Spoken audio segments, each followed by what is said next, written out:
College Education 8, Quarter 2, Learning Competency 3C na ilalapat ang mga sariling paraan ng pagbibigay halaga sa mga kabutihang dulot ng pamilya.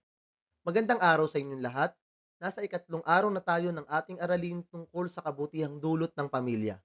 Ngayong araw, ang layunin natin ay makita kung paano ninyo maipapakita sa sariling paraan ang pagpapahalaga sa inyong pamilya. Bago tayo dumiretso sa ating gawain, balikan muna natin ang mga kabutihang ibinibigay ng pamilya. Ito ang 8: emosyonal na suporta, pagkakakilanlan, edukasyon at pananampalataya, paaralan ng pagpapahalaga at pagmamahal, panlipunang buhay, kakayahan, kalusugan, at moral na pag-unlad. Ngayong malinaw sa atin ang 8 ito, tanong ko naman, paano naman natin maipapakita na pinapahalagahan natin ang mga ito sa ating sariling paraan? Yan ang gagawin natin ngayon. Ngayon ay magkakaroon tayo ng performance task. Ang tawag natin dito ay pagpapakita ng pagpapahalaga sa pamilya. Ang klase ay hahatiin sa 6 na pangkat. Bawat pangkat ay pipili ng gawain kung paano ipapahayag ang pagiging mapagpasalamat at pagbibigay halaga sa kabutihang dulot ng pamilya mula sa mga gawaing pagpipilian. Poster. Gumawa ng isang makulay at malikhaing poster na nagpapakita kung paano ka nagpapahalaga sa iyong pamilya at sa mga kabutihang naibigay nila sa iyo. Siguraduhing malinaw ang mensahe at madaling maunawaan ng makakakita. Tula. Sumulat ng isang tula na nagpapahayag ng iyong pasasalamat at pagmamahal sa pamilya. Gumamit ng tugma at talinhaga upang mas maging makabuluhan ang iyong tula. Gumawa ng isang maikling vlog kung saan ikinukwento mo ang mga kabutihan ng iyong pamilya at paano mo sila pinahahalagahan. Siguraduhing malinaw, tapat at maayos ang iyong presentasyon. Roleplay. Ipakita sa pamamagitan ng isang maikling dula ang pagpapahalaga at pasasalamat sa pamilya. Gumamit ng simpleng senaryo na madaling maintindihan ng mga manonood. At awitin. Lumikha ng isang sariling awitin na nagpapahayag ng iyong pasasalamat at pagpapahalaga sa pamilya.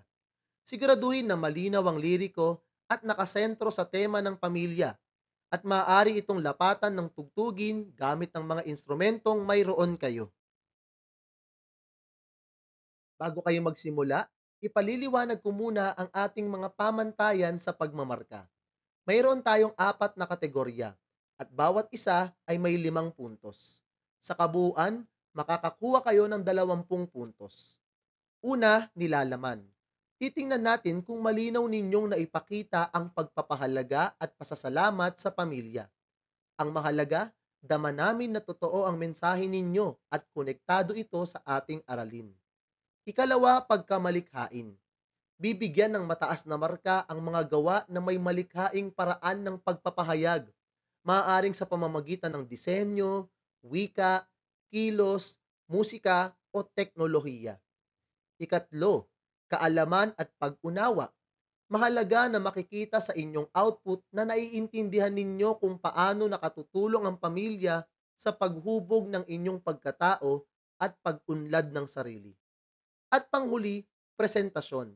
Dapat maayos, malinaw at nakakaantig ang inyong gawa. Ang layunin ay maiparating ninyo ang inyong mensahe sa paraang madaling maunawaan at madama ng iba. Kung may papakita ninyo ang lahat ng ito, makakakuha kayo ng pinakamataas na marka. Tandaan, hindi lang ito tungkol sa ganda ng gawa, kundi sa katapatan ng inyong mensahe tungkol sa kahalagahan ng pamilya. Ngayon naman, tatalakayin natin ang pagpapahalaga na dapat nating malinang sa aralin na ito, ang pasasalamat. Sa pagiging mapagpasalamat, natututo tayong pahalagahan ang mga biyayang dumarating sa ating buhay at mas nagiging magaan ang ating pananaw sa araw-araw. Tingnan natin ang ilang mahalagang aspeto ng pasasalamat. Una, pagkilala sa kabutihang tinatanggap. Ang unang hakbang sa pagiging mapagpasalamat ay ang pagkilala sa lahat ng mabubuting bagay na ating natatanggap, maliit man o malaki. Kapag marunong tayong kumilala, mas nagiging bukas ang puso natin. Ikalawa, pagpapakita ng pasasalamat sa salita at gawa. Hindi sapat na maramdaman lamang ang pasasalamat. Dapat din natin itong maipapakita. Maaaring sa simpleng salamat, sa pagtulong sa iba, o sa paggawa ng mabubuting bagay bilang tugon sa kabutihan. At ikatlo, paglinang ng positibong pananaw sa buhay. Kapag puno ng pasasalamat ang ating puso, mas nagiging magaan at masaya ang buhay. Natututo tayong mag-focus sa kung ano ang mayroon tayo, imbis na sa kung ano ang wala. Sa kabuuan ng ating aralin, nakita natin na ang pamilya ay pinagmumulan ng maraming kabutihan, emosyonal na suporta, edukasyon, pagpapahalaga at marami pang iba.